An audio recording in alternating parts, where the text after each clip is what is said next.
All Good. good, all good. Yeah, what about yourself? All good? I'm grand. Like, it's just really weird what's going on, isn't it? Tell me about it. Crazy. We just listened to the tunes you're playing. That Diablo DC song was class, man. Yeah, they're a great band, man. And they actually only got back together last year. They took a break, just for family things and all that kind of jazz, kids and Yeah, all that and work. And they came back together and re-released a couple of tunes. And he was like my second guest, Neil. And deadly. yeah, I'm glad you like that. It's great when you guys find a new band, right, or a bit of new music on the Oh, way. definitely, man. Yeah, it's one of the best Excellent. things about doing this because you always find good music that you never know is out there because obviously mainstream radio isn't too keen on playing unsigned acts, if you like. So it's always good kind of getting out there and learning all this new music. It's one of the best things about it, I think, personally, being in a band and getting out and Mm. about. Yeah, well, it's handy the way you guys are obviously, you are brothers and you live together and you have all this time now to work on music and you can't avoid each other, right? You can't not show up for practice, right? That's That's it, yeah. It's like being, stuck in quarantine with your second half, It's like being Siamese twins or something. And how is that like that sort of work process together? Like how is that? I've seen a bit of the documentary. I've seen the whole documentary. I got a little bit of an insight to your creativity together. But tell me a little bit more. Like how does it work and how has the quarantine been for creativity for you? It's interesting, really, because as a band, we'd always vigorously gig. Like we'd be out 3-4 nights a week gigging, and then obviously, since the lockdown hit, like fucking millions of other people, our livelihoods were turned upside down. So we just tried to think of a new way we could channel ourselves as a band, keep being creative, and obviously the no-brainer was to keep writing songs, which I'm sure a lot of artists in the same boat have done. And it just so happened that I'd got a camera before the lockdown, and we were just constantly writing and writing, and I just had hit record on the camera, and then the idea came, oh, why don't we compile the footage and make a documentary? And that was kind of the idea behind that, I suppose. And the reasoning behind writing the songs is just, I suppose it's something to do, It's like we love being in a band, and as I said, like a lot of people, it's an unfortunate situation, but we're not going to let that get in the way of us being creative and keep being a band. Yeah, it's a deadly approach to have, and it's almost like second nature for musicians, right? There might be that first week where or it's not always you're not always going to be creative, right? Sometimes you have your Yeah, off yeah, days and yeah. stuff, and it's about realizing that, right, and not being too hard on yourself. And have you? That's the Go on. that's the thing. Yeah, it's Mm, like we didn't force anything as such, because there's nothing worse than trying to force something because inevitably it doesn't turn out to be that good. So the lucky mm. thing about it was for the first 2-3 weeks of the lockdown, they came natural enough. And then obviously, like there'd be weeks where there wouldn't be as much creativity, but we'd have written so much in the prior weeks. It was kind of a healthy balance, I suppose. That's great. I tell you, you guys had like a pretty awesome 2019, right? Tell us a little bit about the highlights of that year for you. Well, I think at the start of 2019 is when Jamie first got in touch with us, and he was That's our manager. that's Hmm. our manager, by the way. He Hmm. he got in touch with us, and he was, we met up and we talked, and we kind of put all our ideas out on the table, and we kind of clicked straight away. And then we met Peter O'Doherty, the photographer, Hmm. and he took a lot of our shots and helped us kind of look that bit more professional or kind of serious. Hmm. We were getting kind of bigger gigs and working with better promoters, and it just kind of everything had kind of snowballed. And then at the end of 2019, we had a EP launch. We recorded a EP, Minty's Indie Club. Hmm. It was recorded in a day, and it was what it was. It was just us going into a room playing live. Hmm. Um, yeah, like we were happy for what it was, but there are a few tracks on it we would like to re-record again. But when we released that, we had a EP launch in the underground with Fuzzed Up Indie Club, and that was that would have been probably the highlight of my year, because that Hmm. sold out, and it was our first kind of headline show. And then Hmm. we done the Christmas Eve busk as well, and that was Yes, yeah, that looked great, man. Yeah. yeah, no, that was. It's kind of like one of them blurry memories. It's just kind of it happened, and you're in the moment, and it just kind of it goes by so fast, and before you know it, it's over. But yeah, I think them two moments, the EP launch and Christmas Eve, would have been my highlights of last year. Yeah, it was just kind of a gradual process more so. Like, we just constantly be around town gigging. Like, we've done a few gigs with yourself, like the Crystal Skull and all. Like, we'd literally be looking for things to do every night of the week. And as Scott said, it just so happened, like, little things from meeting the photographers who gave ourselves a social media presence to we get gigs in like the Sugar Club, and then we were playing Electric Picnic, and then our EP launch on the Christmas Eve Busk. Like, it just gradually kind of built like that. Yeah. And this year, obviously, it's a bit of a shame it was cut short, but it's not only ourselves that are affected, it's every musician in the world, you know? Like, you see the Rolling Stones and Paul McCartney live streaming as well. Like, it's not only ourselves in the same boat, but we just have to try and take a positive from a negative situation and keep being creative in whatever way we can, you know? 100%, man. Yeah, you said it. And what's the Fred Perry sponsorship? How did that all come about? Tell us about this. This is something that, you know, doesn't happen often, so it's pretty interesting. I remember just before going to college, I just woke up, checked my phone, there was an email, and it was like, oh yeah, I work with Fred Perry, see us. We're the few of the bits, just want to do a bit of work together, do a bit of an interview. And I thought it was like a spam email. And yeah, so anyone would think that, yeah. I just wanted to run it to the side, but then like, I've done a bit of a background check on man, and kind of figured out that it was real, and they sent us out a few bits. We got a few photos taken and done an interview. That's on our website and all now, and we put a bit of a playlist and that together. So hopefully we'll be doing a few Fred Perry subculture events more likely in 2021, you know, when all this kind of blows over, you know. Yeah, it was just one of them surreal moments, because obviously it's the type of clothes that we wear, like, it's nothing false about it. That's what we genuinely wear. And I was going to work one day, and our manager rang, and he was like, he's just got a sponsorship thing with Fred Perry. And I was kind of like, oh, that's a good start to the Monday. But yeah, no, it was cool, because some of the other acts that have they do the subculture thing with, like, it's acts that we love, like Johnny Marr, Fontaines, Blossoms, Touts. Like, there's a lot of bands, so it's very humbling in a way, I suppose, to be put alongside all these artists. So looking forward to do some more bits and pieces with them, you know. Awesome, yeah. And I noticed, speaking of different artists, like, I noticed on your feeds that, like, you do actually. You guys have met a lot of artists. You guys have interacted with a lot of big names, like, just randomly, right? I've seen videos. I can't remember, like, somebody was getting into their car and there was who was it? I can't remember now exactly. But tell us, was it Liam Gallagher? Yeah. And you had a little chat with him and everything. Like, how do you what do you do to get to that position? Or do you don't want to give away the secret, I guess, but like just to get that close to somebody? No, it's just fluky, I suppose, because obviously before we were a band, like, we love music first and foremost. So when we go to a gig, we, do the proper fanboy stuff, like wait at the stage door and all, hoping to get an album signed. And I suppose Liam Gallagher was just one of the lucky ones, because there was a camera there and recorded the whole event. But some of them have been interesting. Like, we met Brian May from Queen, and he was like really interested in the band. He thought the band name was deadly and all, so that was pretty cool, you know. Like, Brian May. What's that is pretty deadly, man. Yeah. What's the story behind the band name? Emily 7. To be honest, there is none. It just I was looking at how this was before we were a band. I was looking at how other bands came up with their names, and I remember Kasabian. I remember that was after Linda Kasabian, someone in the Manson family, right? And I had this book, like 501 Most Notorious Crimes that you should read about. And so I was going through it, and I don't know why, but I took the phrase Ruby Sparks, and I really liked that. I thought it was a really cool name. I don't even know who it is. But and Kyle didn't like it, but to this day I still do like the name Ruby Sparks. But I just blurted it out one day to Kyle. I goes, Emily 7. I think I was saying a load of different ones, and it just stuck. Like, it sounds good. I think it rolls nicely off the tongue. It looks nice as well, you know. Yeah.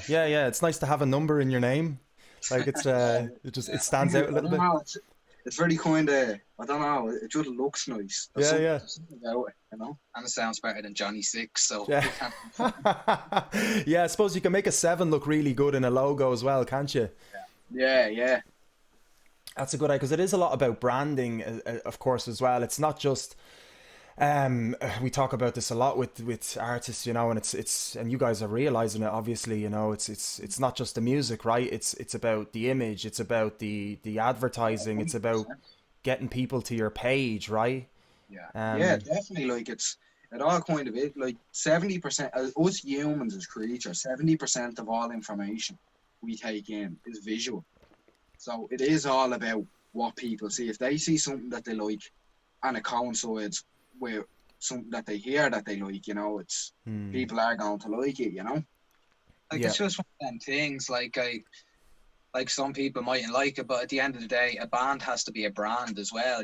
It's not like you can have the best songs in the world, but I don't think that's enough to sell it. Like whether that be you have a good social media, you have a good image, you have whatever, but unfortunately it's not just about the music as such these days. But I suppose it's a blessing as well. Like social media is a massive help, but at the same time people would argue that it's a course and all, but it's just the world we live in. And like personally, I think social media is a course. Kyle thinks it's a blessing. That just goes to show kind of how close the divide is. Yeah. Yeah, it's interesting actually, because there is that sort of you can look at it both ways, right? Because obviously, we have as musicians, generally we have an open mind to let's say understanding history and and music, how it used to operate, right? How the industry used to operate, how our favorite bands used to get signed by labels and all these kind of procedures, which don't really exist as much. There's other ways to kind of get to the top, and obviously social media is only a recent sort of, realistically, in this century, it's kind of a recent thing, right? But there is many ways to, you can either look at it and go, this is a good tool, or you can look at it and go, this is a fucking load of shite. This isn't how it should be. People should be buying physical, whatever. Not that people should be buying or anything, but like musicians are getting duped by fucking Spotify a little bit, aren't they? Like, I mean, that's a little bit of a low price per play. Like, like I look at it, like I personally I really love of how the kind of music industry used to work. There was a lot of it was that thing of this A&R man going out and spotting a band and then signing them and then putting so much money into marketing and stuff like that. But nowadays it's different. It's like they aren't willing to take the risk. They need some sort of sense of security to know that the money they're going to put in is going to pay off in the long run, which is hard to do in this kind of day and age with social media and Spotify, and I suppose the introduction of 360 deals becoming that bit more common. That is kind of a bit of help, but I suppose we just have to take the position we're in and work with it. So do one of the guys asking on YouTube live here, so he's asking, do one of you then take care of the social media then in that case, and the other one takes care of the other stuff? How do you split that kind of, actually it's probably good. How does that work split up? There's not one specific role per se. Like it's I suppose Jamie would look more after the social media. Like he'd delve into it, like Instagram viewers per week and all that, and to keep engagement and that up. But like obviously if we want to post something we will, but I don't know, it's a tricky one really, isn't it? Yeah, like obviously being in a band and all, I obviously prefer the side of making music. That's what I'm into, an artist, but it'd be more myself and Jamie. We're really into kind of the industry kind of side of things and the management side of things, and that's what we are doing in college. But it's like we kind of have to dip our fingers into each pie. You can't just be really good at one thing and then lack somewhere else. We have, and even Kyle as well, like I'm sure there's a lot of things about kind of music business that Kyle has learned and Kyle has had to kind of take up, if that makes the same way. Like me, I've had to educate myself a lot to deal with different instruments. Like I'm a drummer, but in terms of writing songs and all, I've had to learn more about guitars and kind of basses and keyboards and stuff like that, and more the production side of things. But it's kind of the workload is really delegated between the three of us. I suppose it's a healthy balance as well, to be fair. Like it would be easy, I suppose, to get carried away and just solely focus on the social media and put the music at the back, or vice versa. You just want to focus on the music and forget about social media, but then your engagement's going to be down, people won't know what you're up to and all. It's very important to keep a healthy balance, I think. Yeah, I would agree with that. And I guess everybody is different maybe in a way, but like I personally like to be on social media a little bit, I mean? And it can be addictive, right? Your phone, and you can be on it for too long. So especially with Twitter, Instagram, Facebook, TikTok now, you know, so there's so much, and you're looking, oh yeah, got a comment there, got a few likes. So how's that? Is this going to be the viral video? You know, the one that gets me there. And it can be a little bit, it can pull you in too much. And I've noticed that recently doing this show, that, you know, I'm using all the platforms now. I'm using YouTube even, which I never would have used really. You know, YouTube is kind of, you know, it has a particular purpose, but it's not, you know, usually for music videos and stuff, of course. But so yeah, it can be addictive. But then how do you find the balance? As you say, Kyle, you're totally right, man. Yeah, I agree. How's been like, you guys have TikTok? Do you guys have personally, tried I'm it? against.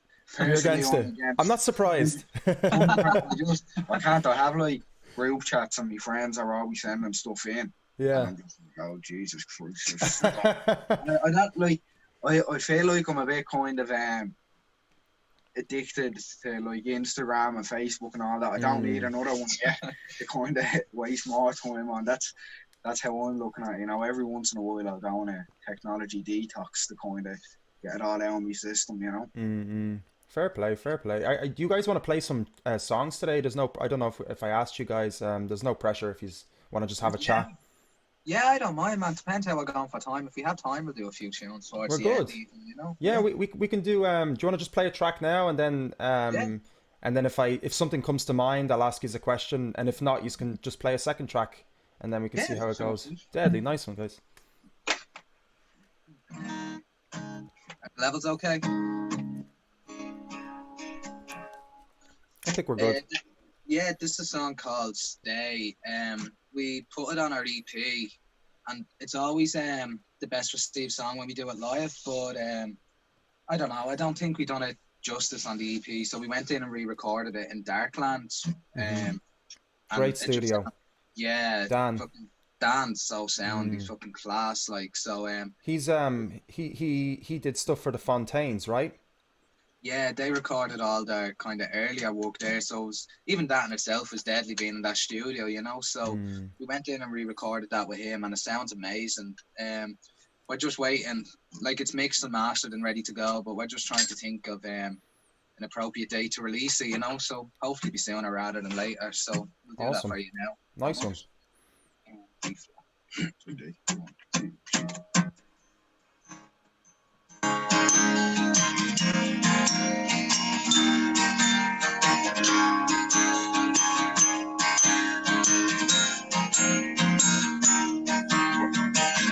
Coming back from the place where I know I shouldn't have been, but I had that you'd be there, so I could not resist, and nobody needs to know, and I won't tell it so if you don't want me to.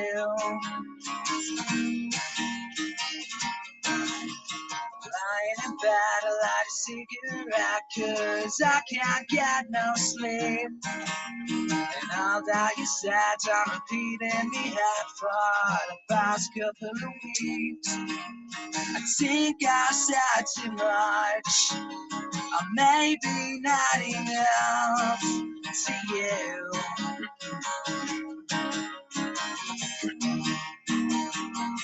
Won't you stay with me?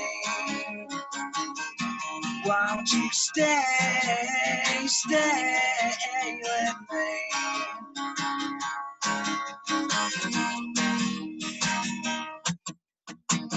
Coming back from a place where I've never been before. When I turned around, you went away to be found. You were out the door. I think I said too much, or maybe not enough to you, to you. Won't you stay with me? Won't you stay with me? Won't you stay with me?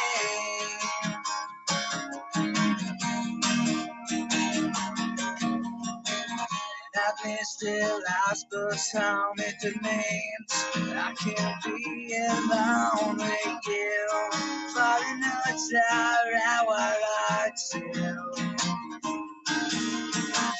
And I missed the last bus home, if it means I can't be alone with you. For the nights are our too. Won't you stay with me? Won't you stay with me? Won't you stay with me? Stay with me. Stay with me. Won't you stay with me? Won't you stay with me?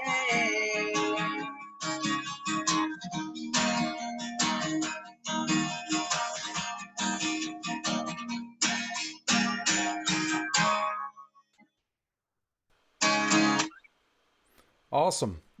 Yeah. Deadly, deadly. So, what were you playing there, Scott? You have a, was that a xylophone? Was that?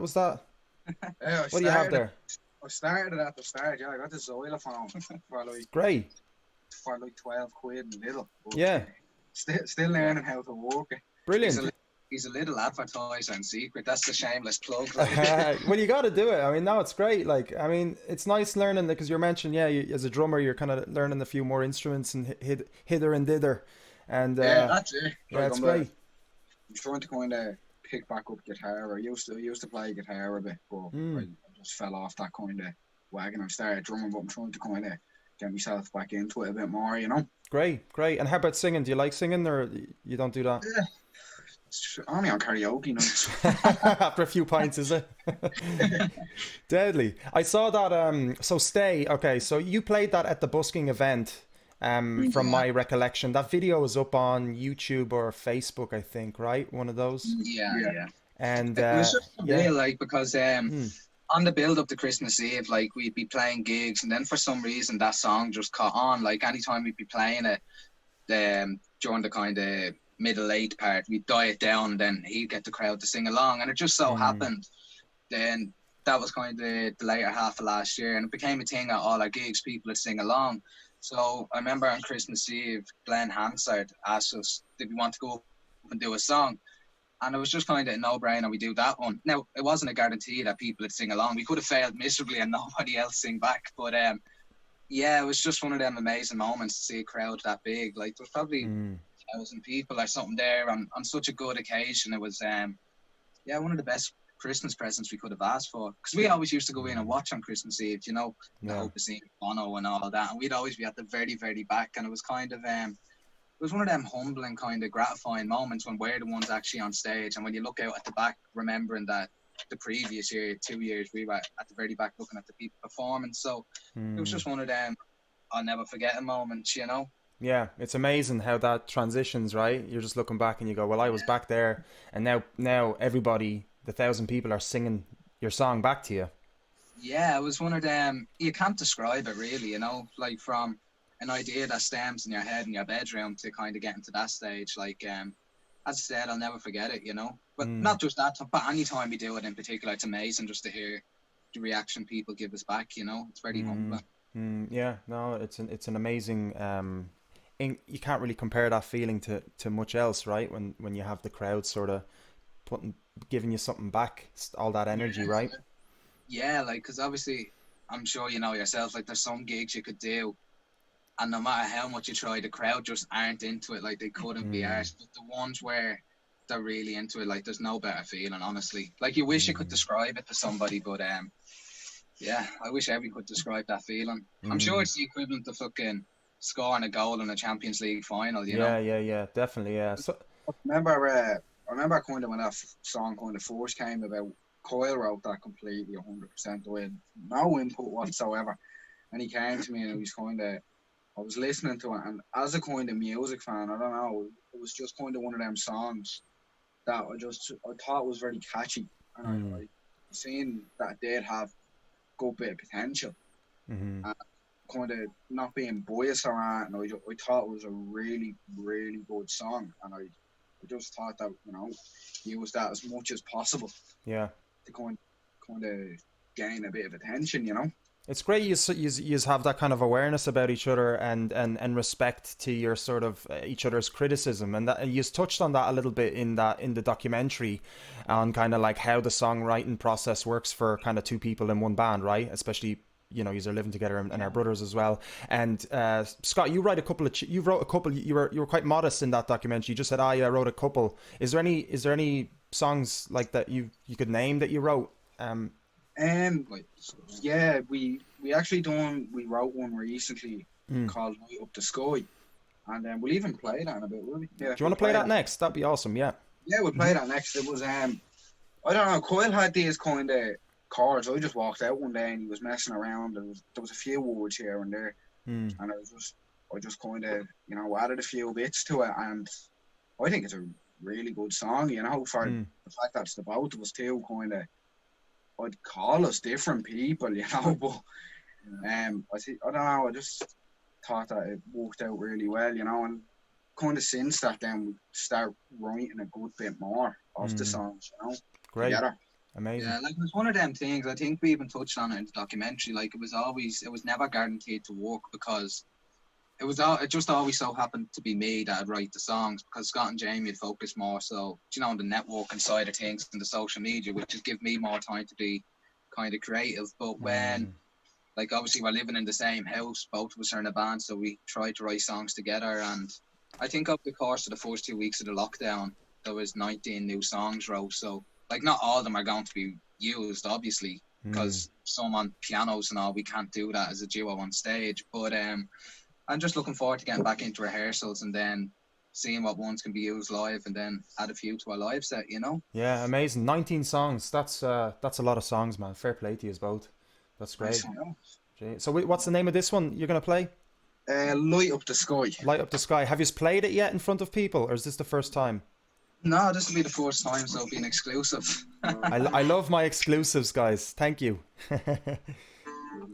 Awesome. Take it away.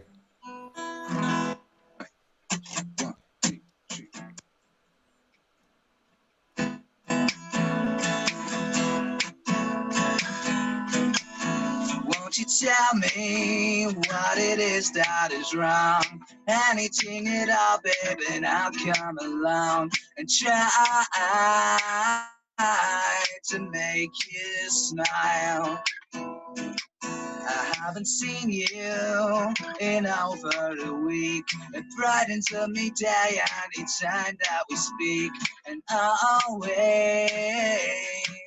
remember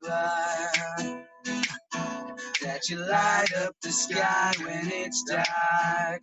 You light up the sky when it's dark. I'll command your broken hearts. I said you light up the sky when it's dark.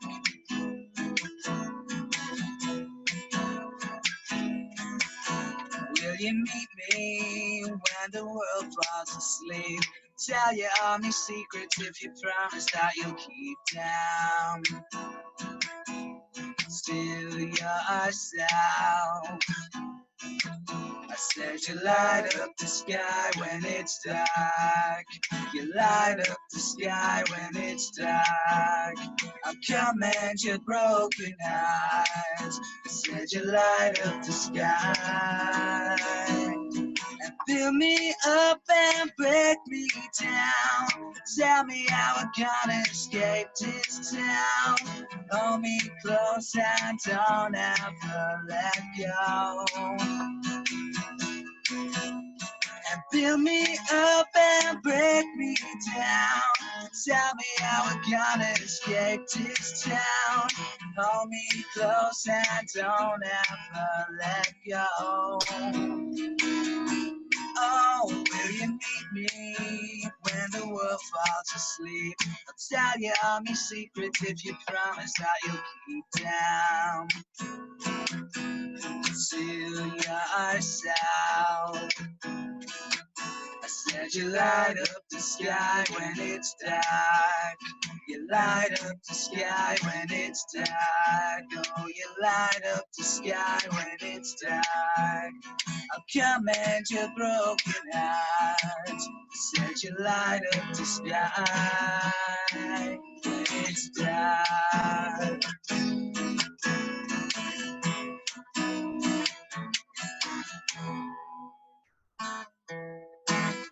Awesome. Absolutely awesome. Great stuff. Light up the sky. And guys, that is a Emily 7 exclusive on deMars Radio. Nice one, guys. This is great. I'm getting loads of exclusives lately, I guess, because there's no gigs happening, right? So I'm just cashing in on all the exclusives lately. What do you miss the most? I mean, I asked this. It's kind of like a question you'll always be asked right now in this time. But what is kind of, and it could be anything like a haircut or a pint or anything like even silly. Well, yeah, the haircut thing, I think, you know. I'm not giving you any hints here, but it's hard to see. But I'm struggling, like.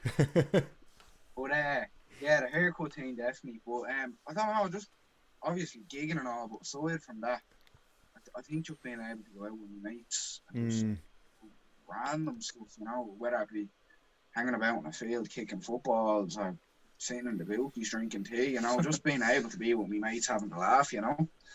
Yeah, I suppose, like, obviously gigging, like, I'm sure everybody, yourself included, we just can't wait to get back out and be on the stage and all that. But I suppose it's the little things as well, like being able to meet up with your friends, your family. Like, I think it's 8 weeks now in the lockdown and isolation, so obviously it's a bit hard, but hopefully it's not too long before we can start seeing the people we love and miss again, you know? Geez, 8 weeks it's been, has it? Yeah, that's crazy. Hair back now as well. Yeah, I'll be hair back a little bit, you know. Fred Perry will unsponsor you now after this, will they, if they see your hair? I'll shave it myself to make sure that's sponsored. all for that swag, isn't it? That free swag they're going to give you. Yeah. Brilliant. I gotta come out of this lockdown. My plan is to come out like Jesus. I want. Yeah. Why not? I mean, everyone else is doing it, man. I generally shave, you know, because, you know, I want to look a little bit younger than I actually am. So you guys are still young, I guess. So. I don't want to shave so I can get into pubs and all without what we do. Well, we're on opposite ends of the spectrum here now, aren't we? Which is interesting, isn't it? It's actually really great, like, because I remember, like, what age are you guys? I'm 17. No way. Yeah, I just turned 22 the other week, so. Okay. Don't, Scott, I'm gonna mute that age, so then you'll be able to get into pubs after this. Don't worry. Don't worry. I turn 18 next month. Ah, brilliant. Yeah. What's do you have any kind of like I suppose it's hard to plan, right? Because we're planning kind of day by day almost. But is there anything you kind of have like for Emily 7 coming up? Anything sort of? Yeah. Funny enough, we were actually supposed to be headlining Whelan's today, but that obviously had to be rescheduled. So it's the 10th of October it'd be taking place instead. So hopefully, yeah. Obviously we can't wait for it. You know, like it's looking at this stage, it could be our first gig back, but I suppose that like better because we're that bit eager for it. Obviously, it'd be ideal.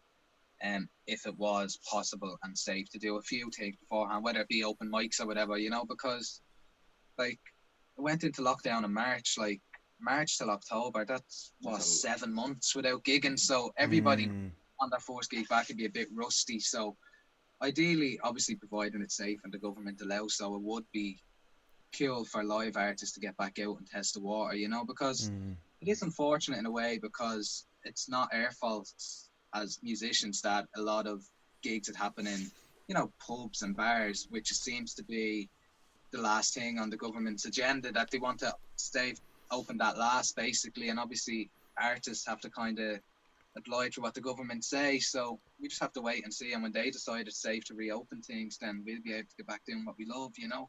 So the 10th of October in Whelan's, 10th of October, providing all goes good, hopefully get a single release. Maybe we're in the phases of going back into normality the way we have the 5 phases. Maybe during them, we probably won't get a single out because we have 2 tracks there ready to go. Mm-hmm. We're just kind of waiting for the appropriate time. You know, we didn't think that it was, you know, during the lockdown, we didn't think it would have been the best idea to release it, you know, because there's so many people doing it. Yeah. So it would have been like a needle in a haystack, you know, because everyone's doing it. And that's why we decided to do the documentary. But hopefully if we can, maybe in July or so, seeing how things go, you know, as you said, you know, it's planning day by day, you know. Yeah, because it's like the phases. We're depending on the phases, right? So exactly. It's just hard. Like, obviously, we're a band ourselves, but I said it to Scott and Jamie as well. It's like, obviously, it's great artists start being creative in their own ways, but I do genuinely believe that the vast majority of the world or whatever, they just have more important things on their mind, whether that be they're missing their family, they want to know when it's safe, their loved ones could be sick and all. So I don't think if we released a song, it'd get the attention that we think it deserves, just because people have more important things on their mind. Which is understandable, you know. Yeah, like, because even like me personally, you know, I'm a music lover. Always have been, but I have noticed that during this lockdown, I haven't really been paying attention to much new music. Like, there is artists that we know now that are releasing new music, but I'm just, if a guy that I released that, hang on, when are we allowed back outside? And I'm just kind of, my mind is, it's not focused the way it usually is. It's kind of like, you know, I'm sure everyone's in the same boat, you know, everyone has been affected in one way or another by this, but you know, I just don't think, you know, especially if I haven't listening to new music, I can only imagine how little music other people are listening to, you know. I'm just finding myself going back to the old reliables, you know. Yeah, I guess whatever makes you feel sort of comfortable as well, if it's the old reliables. And but I wonder, like, you know, I am getting, like, doing this radio show, obviously I've fallen into like listening to so much more new music, but that's because this is the role that I have chosen to do, like, during this time, right, or in life. So it's interesting. Like, I'd like to still think that, you know, people do need like a little bit of a distraction, even if it is like something. So there might be, but it's different when you're releasing a single though. So I do get that. Do you know what I mean? Would you have you done the live stream? You haven't done the live streaming yet, right? Not yet. Like, I think we're doing every Monday and Friday. We're just putting out videos onto our Instagram. Like, some of them we only started like last week, so we're doing like, we'll take it in turns to cover an original. We're just trying to think, if we were to do a live one, we're just trying to be smart about it, because every night I go into Instagram about 7-8 o'clock, and the amount of live videos at the same time. So it's like, I don't know. Like, obviously we would like to do it because we're not going to be gigging on for a while, and anyway, so we just have to think of ways that keep ourselves relevant. That's kind of, I suppose, the unique thing about us, and it's always what we've wanted to do since we started. We've always wanted to kind of do something different, kind of don't always fall into the same category as what everyone else is doing. Don't take the kind of the straight path, if you will, to get where we want to. You know, it's kind of where the idea of the graffiti came about, you know, because I've seen loads of people going around with these stickers and all with their band names on them. And like, obviously gig posters, etc. And I just kind of thought to myself, I was like, no, something different to be cool.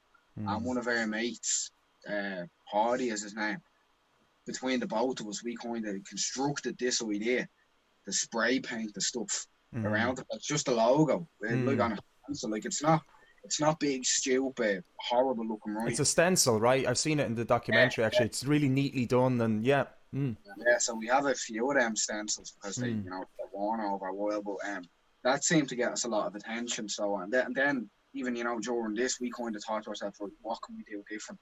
It just so happened that the documentary kind of fell in place, that kind of fell together, that kind of project, that kind of thing, you know. We're just thinking of something different. It's great. You know? Yeah, not following the trends. We might start posting dance videos or something next week. You know, medium ballet. And that'll bring you onto TikTok then, in that case. So you'll be hitting a couple of birds with one stone. That's great, guys. Well, listen, thanks so much for the chat, and thanks so much for playing a couple of tunes. Yeah, no, my pleasure. I'm looking forward to seeing you live and doing some gigs with you again sooner than later. Um, Yeah, it's a bit strange seeing you without the crystal skulls. I I'm know, waiting, man. I'm waiting I'm waiting to see the smoke and mask. all. I'm waiting to see the big mask. In my sitting room, like, you know, it's so fucking weird, isn't it? But if you need any help with any of the live stuff or anything, like, don't be a stranger. Give me a shout if you have any stuff, because I'm doing this now like over a month, so love to help. And there's some great people out there that are really helpful as well. Dave Duggan as well being one of them, and I'm sure you know him. You might know him, yeah. Yeah, And no, no. he's another good guy. You can get some advice around during these times, because it is a tough one to kind of know what moves. It can be difficult to know what move to make next, but you guys seem to be doing great so far. Anyway, you are doing great, writing a lot of music, and the documentary is on YouTube, right? Surviving the Virus. People can find it there. That's it. Yeah. As I said, it's just more so it's an insight as to how we as artists over the first couple of weeks decided how we were going to cope during this lockdown, and the way we felt we could be productive by constantly writing songs. It just so happens we're brothers and we live in the same house, so we have that luxury. Like, I'm sure some bands it's that bit harder because not every band is related and all, so I can only imagine how hard it is trying to write a song over Zoom, you know. Oh yeah. We're just lucky. Well, it's an advantage and a disadvantage having to share a bedroom with him, you know. Is there anything you want to close off with? Any last plug or anything like that? No, just the Whelan's gig, obviously October 10th, like tickets from Ticketmaster. A good few have been sold, so we're really looking forward to that. You know, we'll get Jamie in touch with yourself, and he'll sort you out with a couple of tickets, and can't wait. I appreciate that, guys. And be a good night, hopefully, you know. Of course Hopefully, it will be. And people be able to be together, have a sing-song, a dance and a drink, and leave this all behind us, you know. 100%, guys. All right, Kyle and Scott, guys, it's been an absolute pleasure. Take care of yourselves. Cheers, man. You too. Look after yourself. You too. See you later. Bye-bye. Okay, man. All right, guys, that was Emily Seven. That was Scott and Kyle. Absolutely awesome bunch of guys. Lovely chat there. And we got a little bit of live music as well. So, yeah, check out their documentary, Surviving the Virus. It's on YouTube. It's really good. It's really, really good. It's not too long as well, so I know people don't have patience these days to watch things, but it's a perfect length. It's really good. It's actually very interesting. So I'd advise you to check it out. And they have some songs as well on Spotify. And their gig will be the next physical gig, guys. Yeah, we're thinking about gigs now. We're already planning for gigs. Thank God. It'll be 10th of November in Whelan's. Yeah. Who's missing gigs? Tell me in the chat. Who wants to see a gig the most? Make some noise. Yeah, I hope you guys are all right. Dave Duggan's in the house. There we go, Dave. What's up, man? I'm not going to read all that. That's way too... Are you having conversations in my chat again, are you? With other people? Guy has a habit of chatting to other people in the chat there. And YouTube, what's up? It's great to see all these amazing viewers on YouTube. I'm loving the split. It's like an equal split between YouTube and Facebook. Great, guys. Hope you are enjoying the show. That was my first guest.